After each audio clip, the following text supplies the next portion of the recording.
In the 1920s, women began to gain more freedom socially as well as take large steps to close the gap in equality between men and women. In this time alone, the number of women who completed high school doubled. Women were also now able to get the same jobs as men. In fact, 1 in 4 college faculty members were women. By the end of the decade, there was a 50% increase in the amount of professional women. Social changes in the way women were viewed and acted also changed. They wore dresses that fell above the knee and drank and smoked in public. This all became possible because of the passing of the 19th Amendment, which allowed women to vote. Many of the women who fought for the right to vote stayed in politics permanently. After the 19th Amendment was passed, the League of Women Voters was created. The League of Women Voters was created to help their members educate themselves and other female voters on public issues. One woman who was fundamental to the progression of women's rights was Carrie Chapman Catt. She was the leader of the suffrage movement, and she believed that the decisions that mattered most were made by men behind closed doors.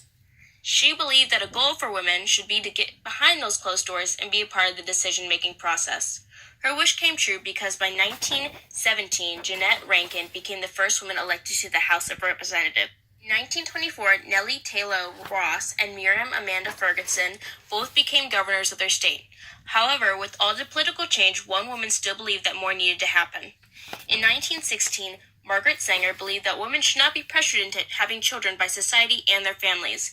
Thus, she formed a family planning center that distributed birth control to women who weren't ready to have children or didn't want to. She was later arrested and imprisoned for this, but she was eventually able to create another family planning center called Planned Parenthood.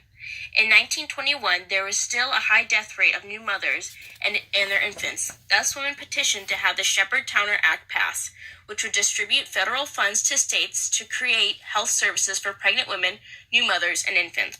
In 1923, Alice Paul represented the National Women's Party, and she persuaded 2 congressmen to introduce Equal Rights Amendment, or ERA, to Congress.